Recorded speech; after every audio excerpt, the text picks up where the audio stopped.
Hello, beautiful soul. I'm so glad you're here. Last week, I announced a beautiful new crochet pattern with our crochet along. This week, I have a gorgeous new knit pattern called Sulenkti to announce to you, and news about our upcoming knit along.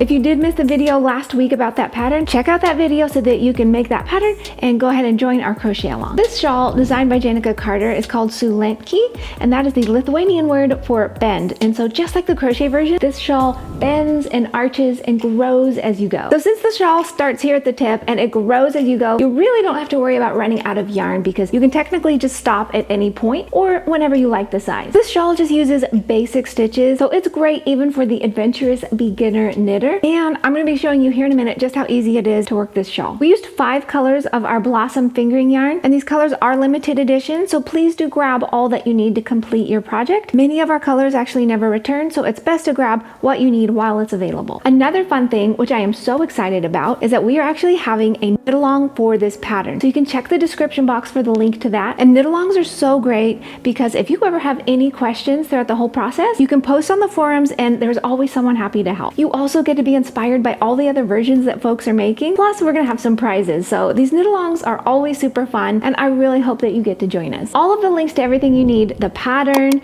the yarn, as well as the knit along, are gonna be in the description box for you. While you're on the site, go ahead and sign up for email updates because that is where we're gonna be announcing all of the updates for this knit along. So today I'm gonna show you how to work a few rows of each section. This shawl repeats a lot. You're probably gonna have it memorized in no time. So if you can work these stitches along with me, you will be absolutely golden to work the whole shawl. Let's go ahead and start with the cast on and the setup rows. We're gonna go ahead with our main color and cast on 6 stitches.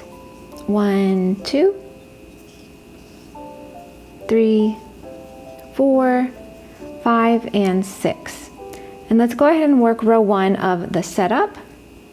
So we're gonna start with a knit 2 and then knit front and back for an increase. So knit into the front of your stitch, swing around and also knit into the back of that same stitch.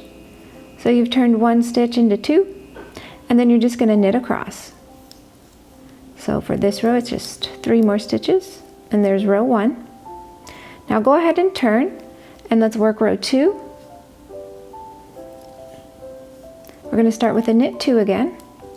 1, 2. Now we're going to do a decrease, so a knit 2 together.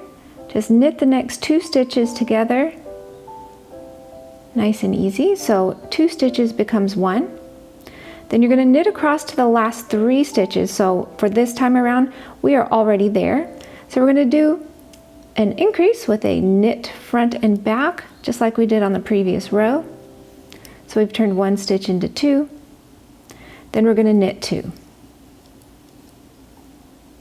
Now for the textured stripes section. Let's go ahead and start with row 1. So we've got our main color and we're going to knit 2.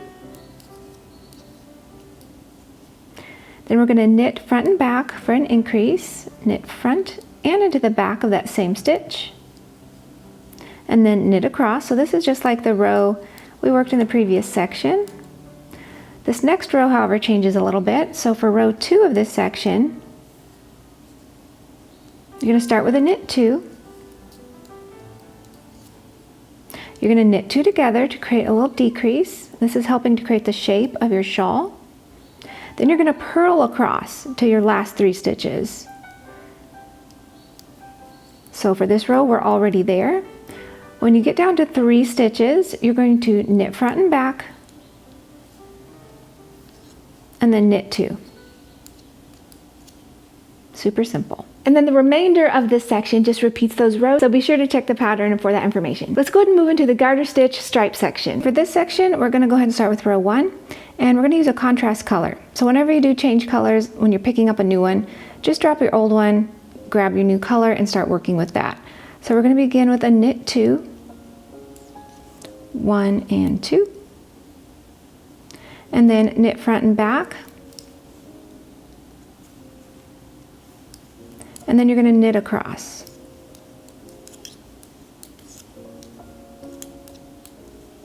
Go ahead and turn, and we'll work row 2. So you start with a knit 2, a knit 2 together, then you're going to knit across to your last 3 stitches. And I'm already there. You're going to have a lot more stitches than this. Then you're going to work a knit front and back, and then knit those final 2 stitches. When you are done with this color, you're going to go ahead and just drop it, and go ahead and pull the color up the side that you need. So all of your little ends here are going to be nice and tidy along the edge, so you won't have a bunch of ends to weave in when you're done. So to work row 3 with your main color, you're going to knit 2, 1 and 2, then you're going to knit front and back, knit into the front and the back of that next stitch, and then you're going to knit across. So you've increased by 1 stitch. Then for row 4, you're just going to knit 2, knit 2 together, and this creates a decrease right there. This helps to create the shape of your shawl. Then you're going to purl across all the way across your row until you have 3 stitches left. Then you're going to knit front and back for a little increase, and then knit 2. When you come to the speckled stripe section, here's how you work that. I'm going to skip rows 1 and 2 as I've already shown you how to work those rows in previous sections. For rows 3 and 4, here's row 3. I'm just dropping my main color and grabbing my contrast color and pulling that up the side. We're going to start with a knit 2, knit 1, knit 2, then knit front and back for an increase, front and back. This is going to continue to grow our shawl. Now we're going to slip one with yarn in back. To do that, you have your yarn in the back, and go ahead and slip that next stitch from left to right, tip to tip, and then you're going to knit the next stitch. And you're going to repeat that all the way across to your last 3 stitches. Slip that next stitch with the yarn in back, knit the next stitch, slip your next stitch with yarn in back, knit the next stitch. And when you get down to 3 stitches left, you're just going to knit those 3 stitches. Let's go ahead and turn and work row 4. Row 4 starts with a knit 2 and a decrease, which is a knit 2 together. Now we're going to slip one with yarn in front, knit 1 all the way across. So you'll just slip one with your yarn here in the front from left needle to right needle. Then move your yarn to the back so you can knit that next stitch. Bring the yarn to the front and slip one. Yarn to the back, knit that next stitch. Yarn to the front to slip one. And then yarn to the back to knit it. And you're going to do that all the way across your row until you get to 3 stitches left.